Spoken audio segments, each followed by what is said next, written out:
party, not like a race. It's a party atmosphere around here at the moment, which is brilliant. And the speakers seem to go on forever and ever. There we go. I think we've got a little bit of peace and quiet there. Perfect. So you can hear us, guys. So as I just said, my name's Jane Edwards. I am a racing driver from the UK, and then we have Ricardo as well, who is also a racing driver and has done the likes of GP2 around here and multiple other series. So as a circuit, Ricardo, what do you think of Monza? It's amazing. It's the fastest track in the calendar. It's all about speed and hard braking. It's really fun to race here. For sure, it must be one of your favorite circuits also. Absolutely. I think when people look at the track map, it doesn't look that too technical, you know. It's not that exciting to look at as a map, but as a driver, it's absolutely brilliant because it's so high speed, you know, but the slower parts are so slow. The first sort of chicane is such a slow section that you then go into high speed bits. So it really helps the drivers that are able to switch between those ballsy corners where you need high speed to those technical corners. Those guys that can go fast, no problem, but struggle a little bit in slower sections will struggle here, because if you can imagine getting a bad exit out of one of these tight chicanes is really going to hinder you, isn't it, Ricardo? Yeah, especially it's a very long straight. There's a lot of wind, so you're going to hit here a really incredible speed because you use a lot of low downforce, so you can get a lot of straight line speed. And when you arrive here to the braking, you have to brake late, and your brakes are cold. Your tire temperature inside is a bit cold also, so it's very tricky to stop the car to the first corner. And as you can see, guys, to our left, we've got a great atmosphere. So many people camping. They've got such a good view of the race as well. They're so close to the circuit. So Monza is not only a great racetrack for the likes of us drivers, it's also brilliant for fans and supporters as well. As you can see, look how tight this section is. Now we've just gone down the whole main straight. These guys will be accelerating all the way down there into this chicane before they then flat out for the next section. You really do have to compose yourself for these sorts of corners, don't you, Ricardo? You go from such high speed to such low speed, it does take a while to settle into that. Yeah, it's true, yes. Yeah, you can be really fast and then try to brake light, and really you're going to compromise the middle section when you turn right to the left, because you want to point the car very well to the left, because you want to get out. It's very tight, and you have a lot of unders here. The car escapes a lot in the front, so you want to point the car nice and go to the throat as quick as possible, because again you have a really long straight until the second variante. Absolutely, and I don't think that people, when you watch the TV, you quite get the idea of the tightness of these chicanes. So we're now going into, again, one of our faster sections, which essentially is a right-hander here, but in an F1 car, it just isn't. It's just flat out. It's just so fast. And you can imagine the G-forces, they're going around these corners here, full power. It's not just a case of sitting in the car and driving around for an hour and a half. The G-forces that go through the car and the driver is unbelievable. And as you can imagine, the speeds that they're doing, there's not a massive amount of runoff. However, I do like that there is gravel here. Not many F1 circuits have that anymore. So it is old school around here, isn't it, Ricardo? It is known for being a little bit more risky with the whole running wide and running off track. Yeah, that's the thing. That's what makes it so special, because it's a proper old track that if you make a mistake, you can't get away with it, because you get stuck in the gravel. But as you say here, the Curva Grande normally is already like a straight line, because you do easy flat for the Formula 1 cars. It's all about the G-force. You say it very well, because the drivers start getting tired every lap, and then it's very difficult to follow someone through there, because you start damaging the tires, and it makes you in trouble to go to the good braking for the second variante now. Someone asked me earlier, Ricardo, that whether this circuit is a good circuit for racing. Is it going to make an exciting race? You've probably raced around here a little bit more than I do, especially in single-seaters. What do you think? Is it a good circuit for racing? Yeah, it's an amazing circuit to racing, because there's a lot of overtaking, because you have low downforce and now you have DRS also. And I think we've been seeing really exciting races. We saw in Spa in the end was really exciting also because of that. It was long straights, and here I think we have a good race this weekend. Absolutely, and as we saw in Spa, that the Ferraris have got great pace in a straight line, so again this circuit's going to really suit them, so I'd say they're pretty confident. As you can see, another tight chicane, so we've gone from that flat out section, although it's around a right-hander, it's still flat out for these F1 cars. Now if you guys look back behind us, look how tight that is. You can understand now why some of the cars outbrake themselves there, or run wide, or run straight through the chicane. It does cause drama, because as well it is a slow zone, it's also going to heat the brakes, and if you get no brake pedal or your brakes start to fade, those are the areas that we're going to notice it. Especially the change of direction, demanding a lot from the car, so to point the car to the last corner to get a good straight line exit, it's very difficult, because the car goes through so much shift in terms of the weight. It's very difficult to point. and then you want a good bounce go through here to Lesmo 1, because you see a bit of the camber. On TV looks quite wide this corner, because they're doing 4th gear and they're arriving flat here in the straight 5th gear. But as you can see, the corner turns into itself a little bit. It's very tricky. Yeah, so there's slight banking there which holds you in initially, but if you look here guys, it's not a massive amount of width on the exit, so again, if you carry too much speed through, or if you get a little bit of moment through there, you're really going to notice it on the exit. And as you can see, there's a curb straight to gravel, so again, there is no room for error on the exit of that corner.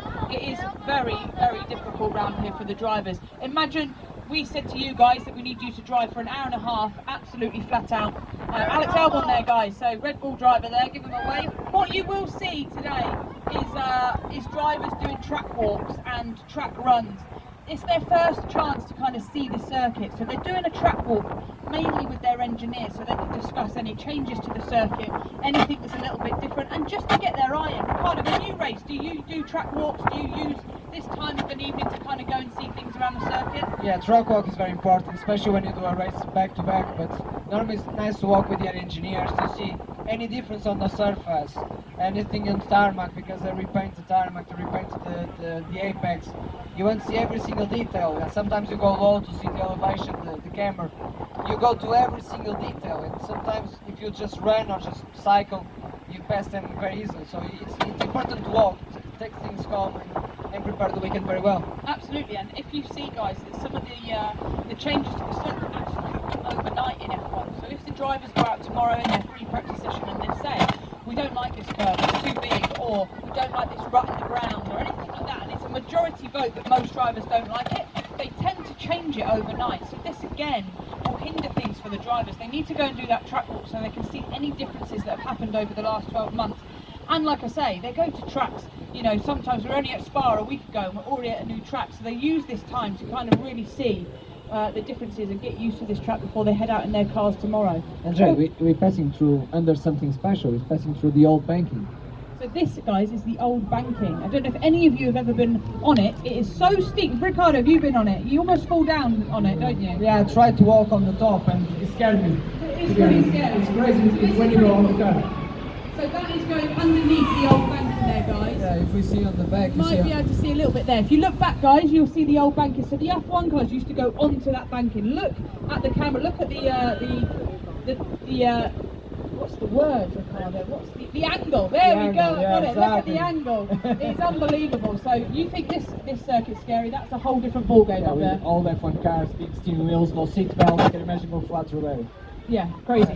Not for me. Thanks very much. So a little bit of which is not ideal. Going. Because of the fun. Maybe because we're a little bit too close to the speed limit, so just mind yourself there.